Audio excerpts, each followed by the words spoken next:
Hi, I'm Payton Dale, and I am your friendly neighborhood wardrobe stylist. Welcome to the Payton Project. On this show, I'm going to give you all of my tips and my tricks that I've learned over years and years of styling. I'm going to take you behind the scenes with me as I style people's music videos and photo shoots and for every day.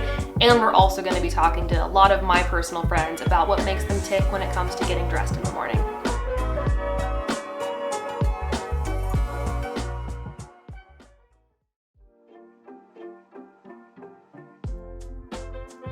Hey guys, welcome back to the Payton Project. Today I'm going to talk to you about something that I call the working wardrobe.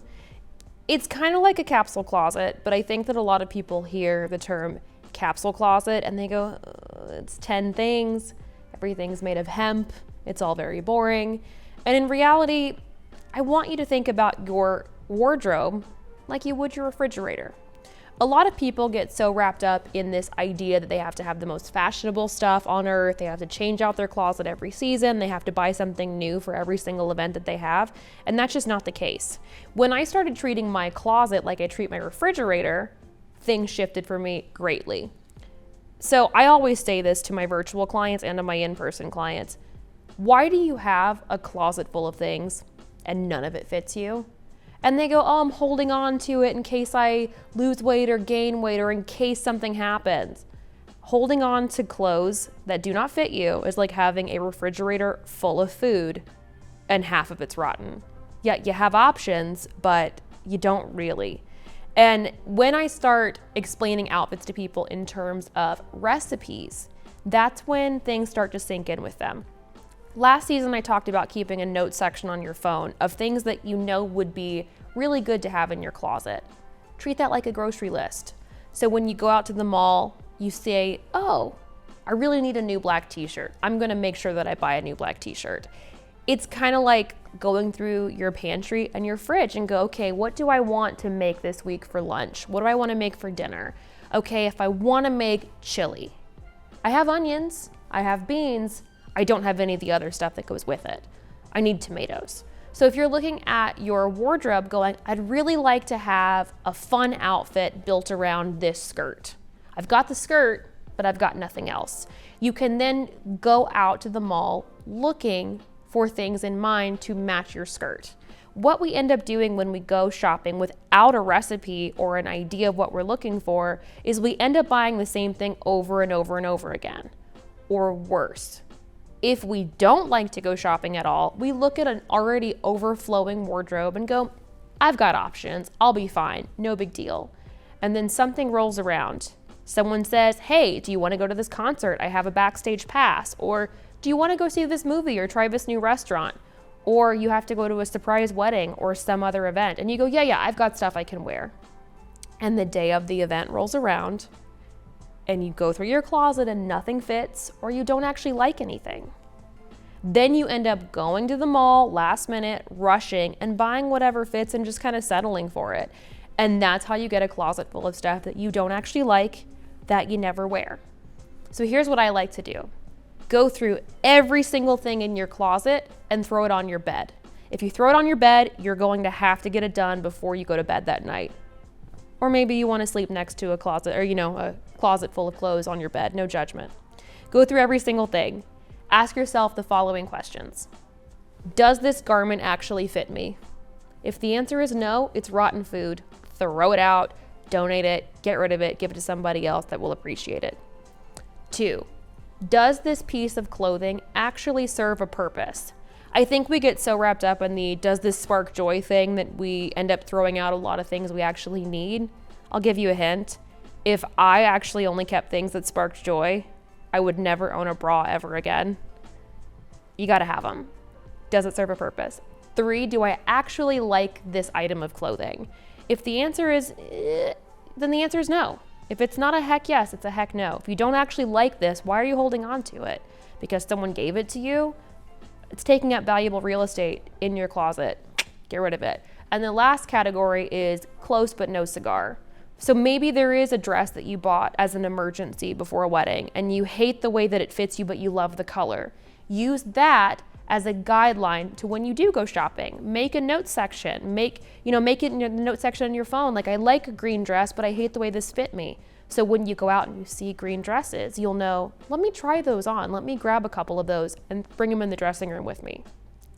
And then when you have everything that kind of fit all of those requirements, hang it up in your closet and take inventory. Okay, well, I need to have a white button up to get me by this outfit. Those are the onions in this recipe.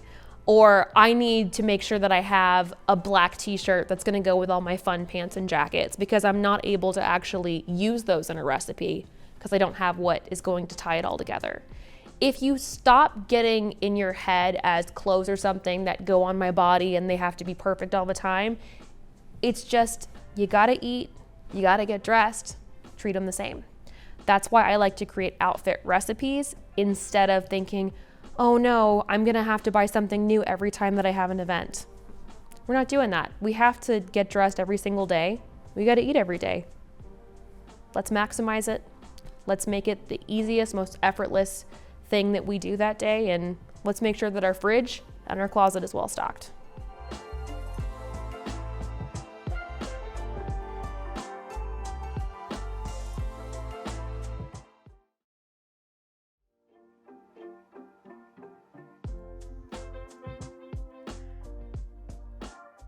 Hey guys, welcome back to the Payton Project. One of the biggest complaints that I hear from women on my TikTok is that there are not enough fashionable, stylish, sustainable plus size options out there on the market. I met this woman named Jessica on Instagram, and she kind of blew my mind. Her line, Everybody Fashion, is not only sustainable and size inclusive, but the pieces are beautifully made, incredibly stylish, and they're all manufactured with care in Portugal. So I reached out to Jessica to see if she'd want to tell us more about how she is funding this size inclusive line, the design elements that are going into it, and just I want to hear about her regular style in general. So I'm so excited to bring you this interview with my new friend, Jessica from Everybody Fashion.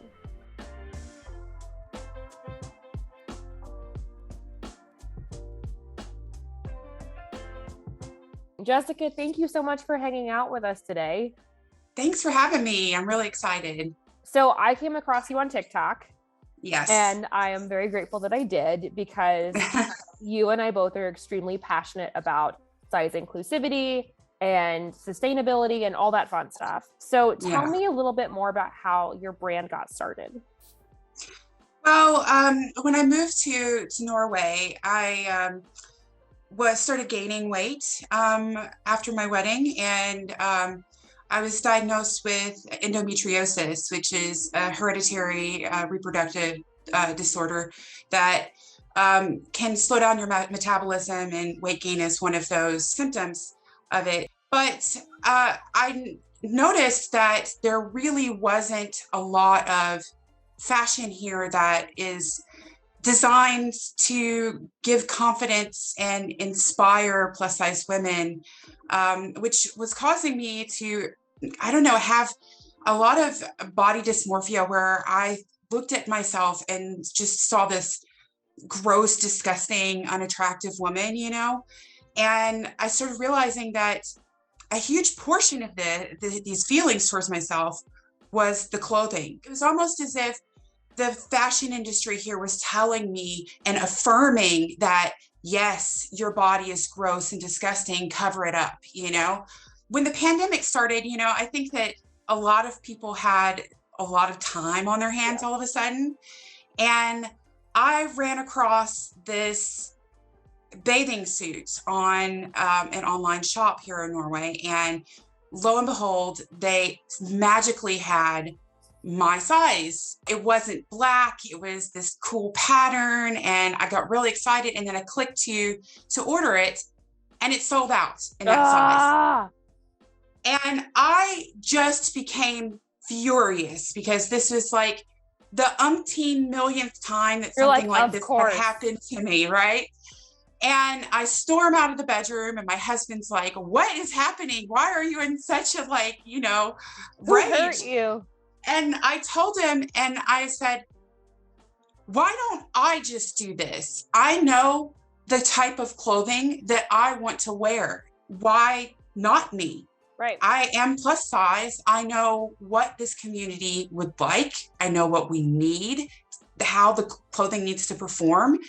And he, as lovely of a man as he is, he's like, yeah, why not you? If you want something done right, you got to do it yourself, you know? Yeah. What is that expression? Necessity is the mother of invention. Yeah, exactly. So that's where we're Exactly. at. And what I Yeah. also really enjoy, because, you know, we had sat down and talked before, what I really appreciate Mhm. about your line is that it's not these traditionally plus size lines that are offered to people. You know, Yes. you've already thought about these things. You thought about the curve of the body and how things are going to Yeah. fit, and the length of things and how that affects people. It's amazing. You've really thought of everything because you've been there. You've been in those Yeah. changing rooms. And Yeah. what I also appreciate about the stuff that you were showing me is that it's got its own style, it's got its own voice, but you also thought about how can other people style these pieces, which is really great.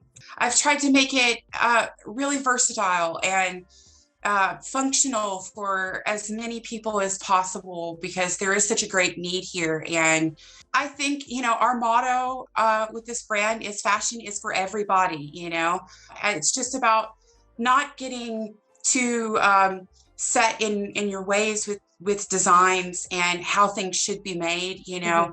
And my manufacturer has really learned a lot through this process with me, I think, because, you know, I'm really forcing them to break those molds and say, we have to come up with a solution for this that makes it function, you know. And we're taking designs that, you know, are in straight sizes and making them functional for plus size, you know, women.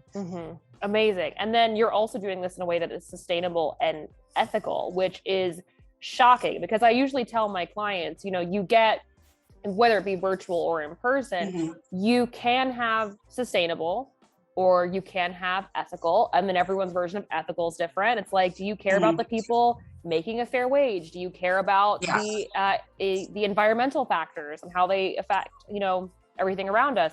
And you've thought of everything and then done that, which is also really impressive for a brand, because typically you have to sacrifice in one or the other, especially when it comes to size inclusivity. So I really just applaud you for that. There's no real question there. Just congratulations on doing it, because no one appreciate that.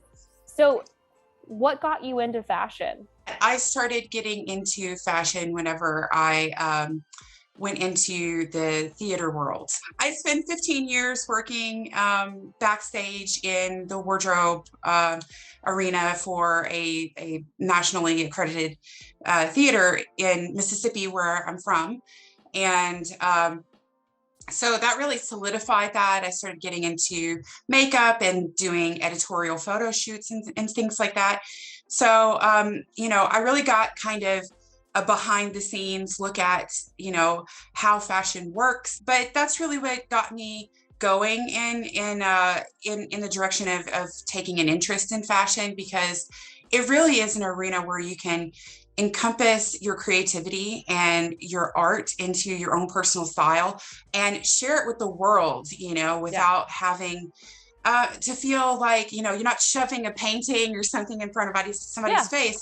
It gives people a taste of, you know, this is who I am inside as well. So I think that's really, really fun. I always say it's the only form of art we're legally obligated to buy. We might as well use it to our advantage. Right.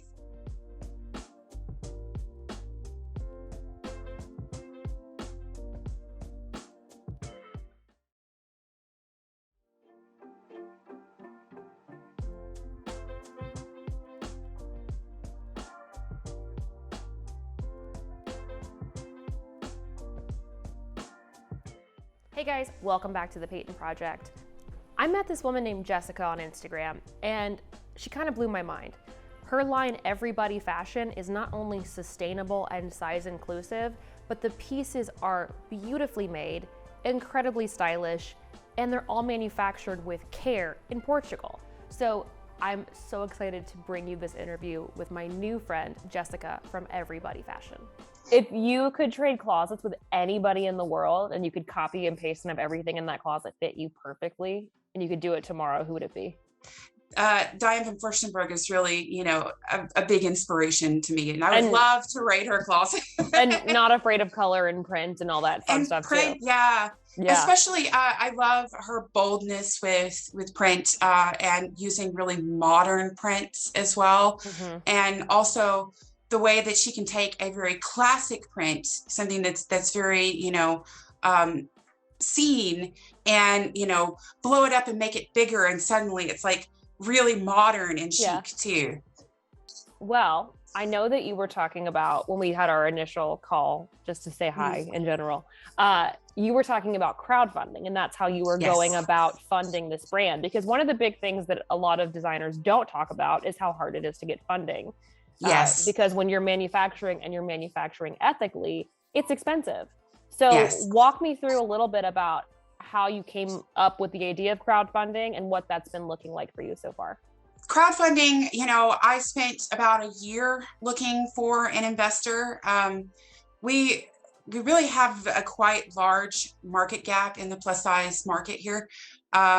It's 6.3 billion Norwegian kroner, which is, around $6 million. That's the market gap alone. And we're not Yeah. talking about, companies that are overseas that do business here, that and companies that have a presence here that are just doing it badly. Right. So, but that's like the missing pieces here. So I started looking for investment, and I've applied to hundreds of angel investment websites. I have reached out to investors and everything, and unfortunately, right now, the investment world is really preoccupied and really interested in tech and apps Yeah. specifically.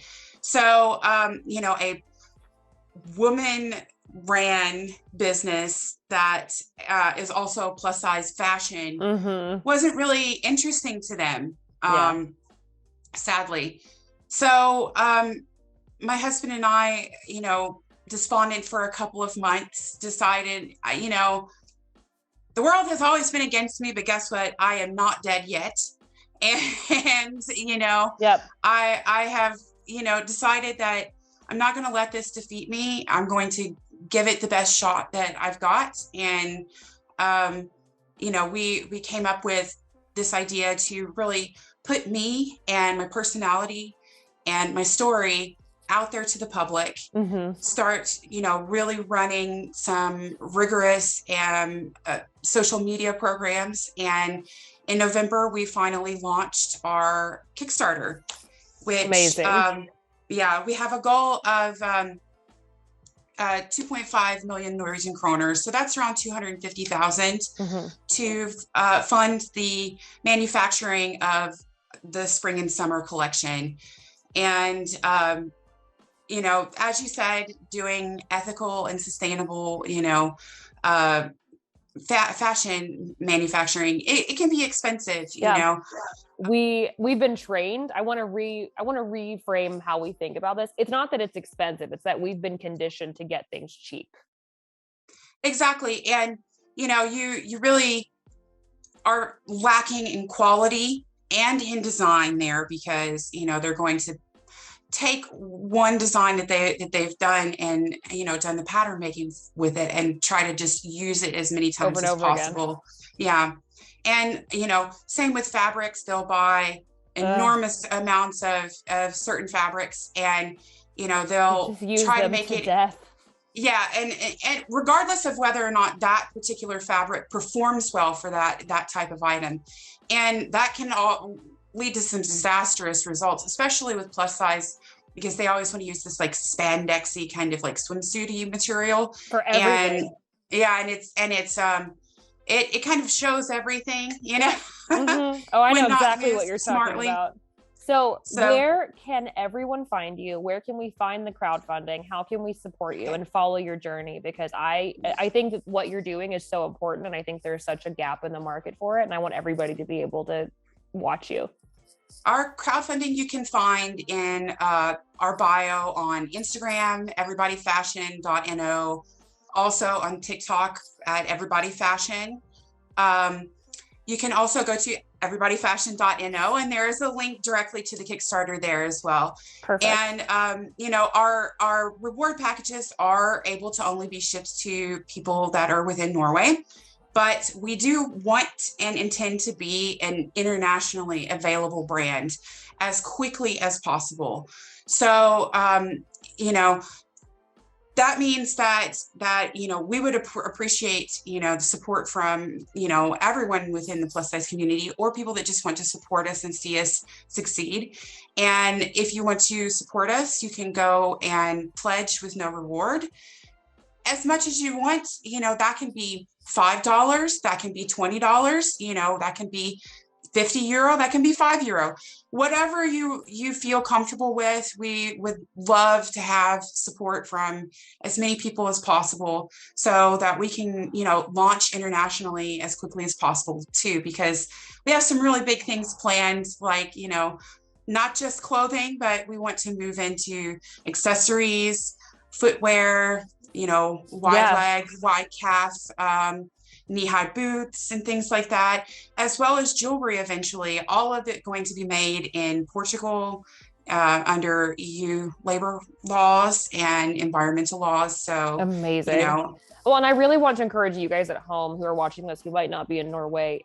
If you have ever struggled in a dressing room, if you've ever had a meltdown, if you've ever been like, why don't things fit me? This is the next step towards the future.